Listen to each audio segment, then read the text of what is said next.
Ladies and gentlemen, boys and girls, children 18 plus. You are tuned in to the Loan Officer Podcast with me, Dustin Owen, and my main man, JC. John Coleman. Dio, what's poppin'? Yo, I can't even see you. You're wearing camo. Man, all I see is like your legs. It matches your... It does. We match today. Anyone tuned in on YouTube can see that. I would have changed. I'm sporting my summer blazer. By the way, this blazer, Tom James, this thing is on fire. I know. Because it's light. I was going to say it's on fire because it burnt a hole in your bank account for what it cost. Boom, boom. I'm so good at this. You think so, huh? Nah. You're so good. Did you come up with today's episode? No, ChatGPT did. ChatGPT may have come up with the title, but no, how cool is this? We had a CEO reach out to us. Who? I can't tell you that. Never heard of him or her. Exactly. Never heard of her or him. No, they're like, Dio, I would love to hear your perspective on this topic. Sure, I would love to. Just let me just get you the ACH payment information, and we can just hop right along. It doesn't work that way, John. If we're going to ACH anything, it's going to ACH mortgage loan originators becoming members of TLOPonline.com because they are looking for access to all of the resources that top producers already have and already know. Well said. But this, right? But this one, no, I did it pro bono like we like to do. This is a free podcast. And if it's free, it's for me and yes, for a lot of other people. But occasionally, yes, we do have to give shout outs to our friends, shout out to our partners. Yep. We also do have a website that is pretty badass and it's becoming even more badass. And right. we're learning that not enough people know about it. They thought we built a website to support the podcast. And I was like, no, we built a website to support the mortgage loan origination community where we can just feed them what I call branch manager in a box. All the things the best branch managers teach their loan officers, we upload, download, cross-load onto the website. And by we, I mean John Coleman and his team. Shout out Mark. Shout out Mark. But hey, one more shout out. We're going to get busy getting after it. Yeah. I do want to give a shout out to our friends over at Jungo. Jungo. Yes, we've had a great relationship with Jungo going back for over the past year now. Yeah. And for people who tune in who do recognize if you're in the mortgage space, so am I. And I'm a big CRM person, but I'm also a big CRM person in my real estate investment business. And I'm a big CRM in the TLOP online business. Damn, I know. Right. So if you're going to run any sales organization, you need to have a CRM. But people who listen enough know that, yeah, I use Jungo. Like at the end of the day, our 7+ branches, our 65+ loan officers, we run our entire sales system from lead intake to prospect campaigns to realtor campaigns to in-process campaigns to post-closing campaigns. Like everything is database and housed with Jungo. So because of that, Jungo reached out and they're like, hey, Dio, could you do us a solid? Could you hop on and do a 1-hour webinar where you coach loan officers, you spit some of the game that you spit on TLOP with some of our users, our client base. And I'm like, yeah, I can do that. Of course I can do that. Yes, and please. Where do I sign up? You know? But I said I can do one better. What if I brought a Jungo super user on? How about a dude that like last month funded $7 million in volume? Who would that individual be? Well, I can't tell you that. You're going to have to tune in and secret find sauce? out. But no, this is really only for Jungo users. So look, if you're not in the mortgage space, you're like, WTF, what is he talking about? Jungo is Salesforce for the mortgage community. But if you're a Jungo user or you're thinking about using Jungo, we are going to be doing something. Me, Dio from TLOP, and a mega producer who is a super user of Jungo. That's how he runs his business. That's how he did his $7+ million last month. We're going to be doing something. It's on July 26th. So, hey, shout out. Jungo's going to be pumping this. They're going to be promoting it. I did tell them that we would do them a solid. We'll get it up on IG. We'll get it up on Facebook. We'll get it up in stories.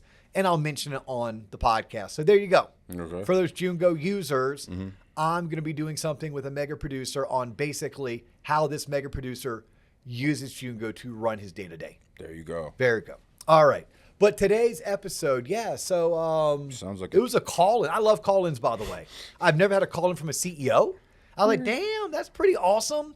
And he or she basically was like, man, Dio, I feel like salespeople do X. And I'm like, Were you just on one of my recent coaching calls? Because I swear to God, we covered this. The universe. Yes. And I couldn't agree more. So I was like, it wasn't even a hard ask. So I'm going to just jump right into it. Loan officers, real estate agents, life insurance sales, financial advisors, literally anyone who sells anything for a living. You may or may not know this, and you may or may not want to hear this. Mm-hmm. You are your worst enemy. Nobody does more against your business than you. Think about that for a little bit. Just ponder it. Of course, without you, you wouldn't have a business. Of course, without you, you wouldn't have the sales success that you currently have. But what I have found in life as well as in business is sometimes, and most times, our biggest attributes are also our biggest flaws. Think of myself for a second or two. I'm talkative. My desire and ability to speak has gotten me to many great places in business and in life. It's also gotten me out of some really bad situations. My ability to speak, and sometimes speak too much, has gotten myself in some sticky situations. Maybe I ran my mouth too much. Maybe I turned someone off because I wouldn't shut up and listen. But my biggest strength could very well also be my biggest weakness. Mm-hmm. For sales professionals, your biggest strength, right, your drive and your personality and your risk aversion also comes with some other quirks. And here's what I've found studying sales professionals and being one over the past 2 decades. Y'all love to sabotage yourself with the wrong mindset. Sometimes it's because you know too much. Sometimes it's because you don't have the right perspective. So we're going to discuss self-sabotage. We're going to discuss changing that perspective. And yes, if you are a mortgage loan originator, there's many of the examples I'm going to be throwing out. It's like, yep, that's you. Yep, that's directed towards you. And it's okay because you're pretty ordinary. That's good to be ordinary. It means you're normal. It means you're not the only person who deals with this. So I'm going to start first and foremost with something that's just transpiring all the time. I'm talking like I talked to a coaching student today at 2:00 and we covered this topic. No way. Yeah. And I had to sit down and tell her. She was like, oh my gosh, I'd lost a loan. Lost it, damn it. It was in my pocket. I lost a loan. I'm like, yeah, exactly. Oh, what happened? Like bad home inspection, bad appraisal? Did the loan get denied? Hell no, we didn't get that far. Yes. And she's like, no, they didn't use me, but I pre-qualified them. I was like, okay, so how can you lose something that you never had? No, I think once I get them on the pre-qual, they're supposed to just be mine, and like I'll just funnel them to the closing table. Yep. So here's an example I gave her. Let's go back 23 years ago, and let's say I was single, and let's say I was at a bar. Yeah. And let's say I went to said bar with 3 really good friends. Mm-hmm. And we went to that bar, and there was one cute single girl. And all 4 of us, it's me and 3 friends, so 4 of us total. Vultures. We all go in there. We're all chatting her up, right? She is the only cute single girl in the bar, and all 4 of us went there looking for a date for next weekend. Well, she's only going to choose one of us in this scenario. So that means 3 of us are going to quote unquote lose. Mm-hmm. But my first question is this. Can you ever lose something that was never yours? She smiled at me first, bro. Hands off. Okay, had we not gone to that bar, maybe we'd gone to a bar that had 5 of her, at which point the odds would have been in our favor. Yeah. Had we gone to a different bar that had 0 of her, none of us would have had a chance, which meant did all 4 of us lose that night? No, because none of us had the opportunity. So I don't know if you can ever lose something you don't have, but here's the kicker. Here's what hammers home for me at least. Mm-hmm. Can 3 people, because I said it was me and 3 buddies, so 4 of us, 1 girl. Can 3 people all lose the same thing? If you owned a necklace, could you lose that necklace plus Mark plus me? We all lost the necklace, or John lost the necklace? Just me, because it's on my neck, damn it. Yeah. So how can 3 people, because in the example of the loan officer, if that borrower had already talked to their bank, they had already gone to someone who advertises like crazy on commercials, the internet, or the internet, they potentially had their cousin Vinny's ex-college roommate who owns his own broker shop, and the realtor referred you, there was already 4 people in the mix. Might as well just fill out this app, see what happens. That's kind of their mentality. Yes. So I don't know if you lost something, but I think in the perspective is, oh my God, I lost it. It could have been over rate, right? One person, their example was, I lost it due to rate. Maybe it was due to rate, or maybe it was due because you didn't do the proper job of building trust up front and early. Setting up. You didn't do the best job of building rapport. You didn't do the best job of separating yourself from the competition with how you approached this person's situation, right? Rate was the easy disqualifier or qualifier. But I'm going to tell you from example, there are many people in this world, myself and my wife being those people, many of our friends being those people, we pay for quality. You're that person. Shit. I'll pay triple for quality. Yes, we pay for quality. Yeah. But I'm not going to pay a premium for average. I don't do it. I will pay $10,000 for a vacation if it's worth $10,000. Yep. I will not spend $5 on a $3 Snicker bar. You've seen me do it. You give me shit for it. Southwest, yes. Yes. Yeah, like, Southwest no, line. it's all about value. Yeah. So I would say to that person first, was ever yours to lose? Meaning, did you ever have it? Well, isn't that because they work so hard to get the lead that they're so excited when someone finally sits down and actually like fills out the online application that they're like, yes, thank God, yes, I finally got you this far. Kind of because the heaviest part was getting them to the website, and getting them to fill out the information and like providing their social and providing documents. So that's why they feel entitled, because it's like, damn it, I put all this work into you now, so of course I have you. Ooh, you're going to hate my answer, and so is the audience. Good, that's why I asked it. Yeah. No. They freak out because they didn't work hard enough to get enough leads. If you work hard enough and you prioritize lead generating and you get enough leads, you become effective at lead gen, then everything else takes care of itself. So you first in business, you become effective. You then become efficient. Yeah, if you're only generating 12 leads a month and your conversion ratio right now in this market is something like 15 or 20%, right? That means what are you converting those into 3 closings? Closing potentials, and 1 goes away, you lost a third of your pipeline. But if you're out there generating 50 leads a month and you're converting those 50 leads into 8 closings and 2 go away, you still had 6. So it's the perspective. And I think it's people not doing enough of the right things, which is lead gen. Now, once you're generating enough leads, yes, you become effective, but you have to become efficient. Because now, are you losing a larger percentage because of your approach? We talked about them the other day. I'll talk about them again. Shout out to Dave Savage and the entire mortgage coach community. Mortgage coach, what up? Right? Yeah. People like Jasmine Crenyetin, people like Andy Zeman, people like Eric Putt, people like the Mortgage Nerd, people like Jeremy Forsey. These are mega producers, right? They utilize Mortgage Coach to differentiate themselves, and they can show the consumer it's not about rate. It's about the right loan, right? They invest extra money into that software. They learn it, then they use it. So that person first became effective with generating leads. All those people I mentioned are all mega producers, and they all generate a ton of leads, but then they focus on becoming efficient.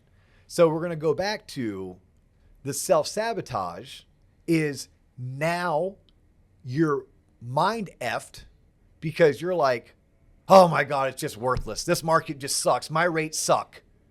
So-and-so sucks. Everything sucks because you didn't convert an opportunity. That's all that was, by the way, an opportunity. 4 guys walk into a bar. All 4 guys have an opportunity with the one single cute girl. The 3 that did not land the date didn't lose anything. They walked in there with nothing. So their situation didn't change for the better or the worse. They're in the same boat. The guy who gets to take her out on a date now has an opportunity to progress that into maybe a girlfriend-boyfriend relationship. Or you might lose it then. You might take it out all the way. You still lose it. The hell, you still ain't yours, dummy. Yeah, you may be one of 3 guys she dated that week. Dumbass. Yes. Or she may be batshit crazy. Yeah, it still don't work out. Actually, you know what? I don't think you're the right client for me. Let me refer you to one of my junior LOs. Exactly. Yes, but the sabotage comes with what happens after. Yeah. Perspective is how you keep calm. Keep the right perspective.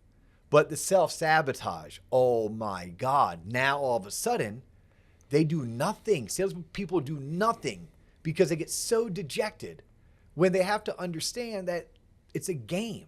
It's a game of numbers. It's a law of averages.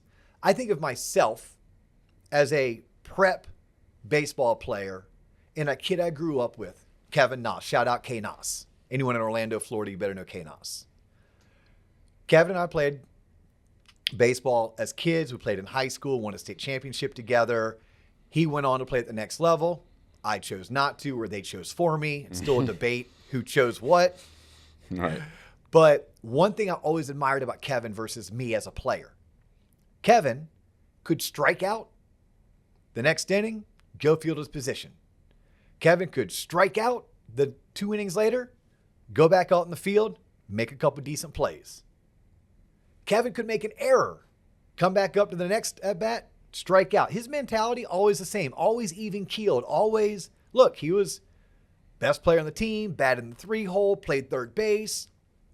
8th inning rolls around. We're down by 2 men on. Kevin, doubling the gap. No big deal, right? He knew his job. He knew his role. He showed up, kept calm, and gave it his all. Me, on the other hand, I let a pass ball go.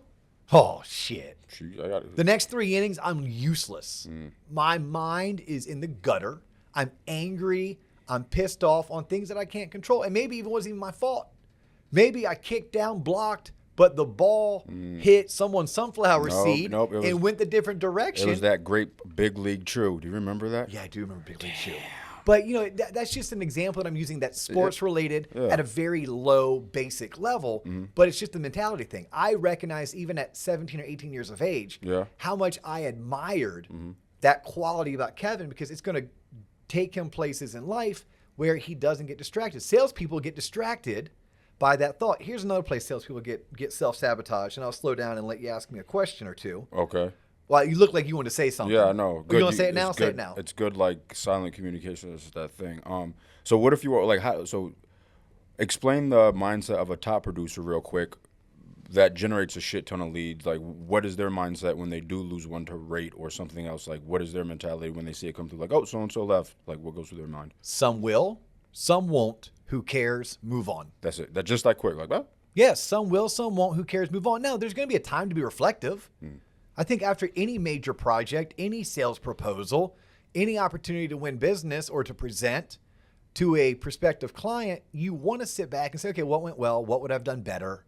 How could have I optimized this a little bit differently? Maybe I could use this word instead of that word.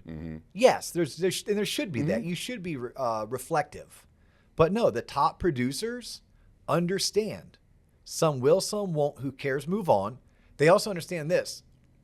There's enough people willing to do business the way that I do business that I don't need to do business with those that don't.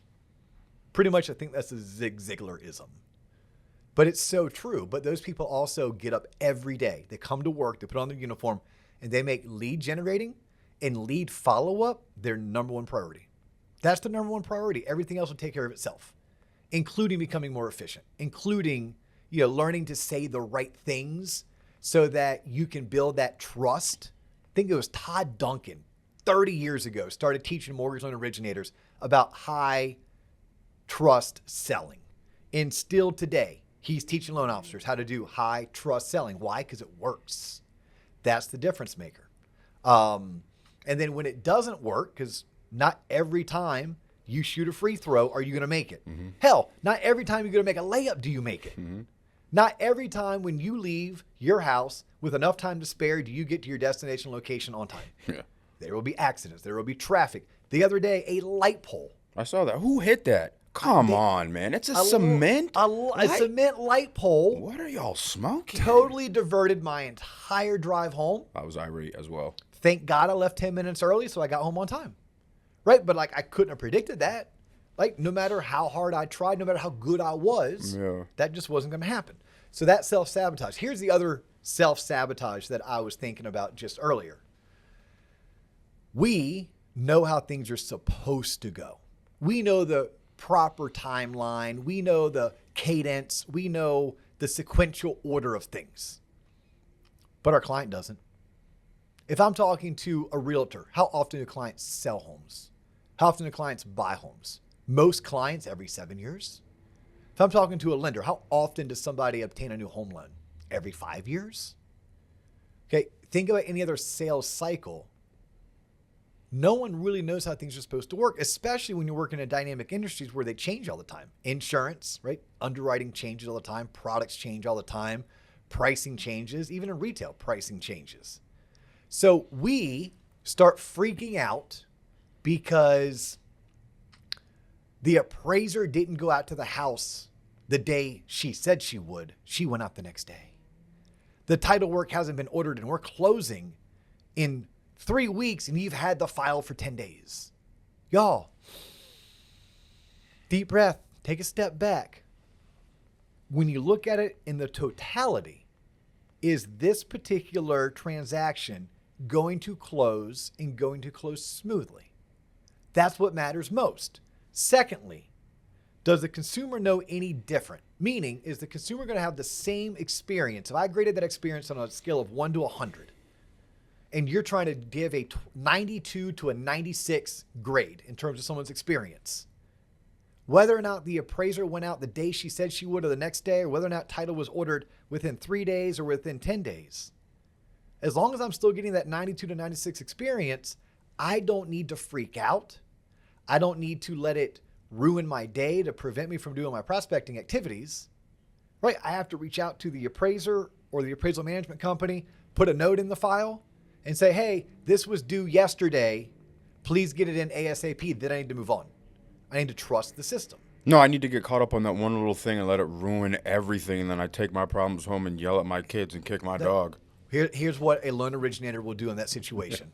Or a real estate agent will do in that situation, or even a life insurance person who's waiting for the underwriter to get back to see whether or not homeboy that they're selling life insurance to is still using tobacco or not. Mm-hmm. They'll sit there and stew and stare at their computer. Refresh. Waiting. Like, y'all, you're trying to run a business at a mass scale. Trust the system, trust the process. Quit self-sabotaging. It's going to close. It's going to close on time. And the likelihood of you getting that 92 to 96% experience out of 100 is still very, very high. And by the way, the consumer doesn't know any different. They don't do this for a living. But because we do it for a living, because we hold ourselves to these super high expectations, because we hold others to those same high expectations, every little thing can derail us and distract us that shouldn't. We should be perspective here, looking at everything in its totality. And in the totality, is it going to get me to the end goal with an experience that's going to grade out well, at which point nothing else truly matters there.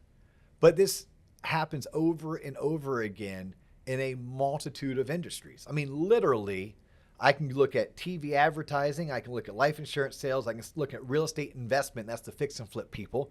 Real estate itself, like just selling traditional homes, the mortgage industry. Heck, I could probably even look at what my sister does for a living, and she owns a credentialing company that offers business coaching and business services to like mental health counselors. Same exact things will tie her and her team up for 2 or 3 days. And it's like, quit being mental midgets.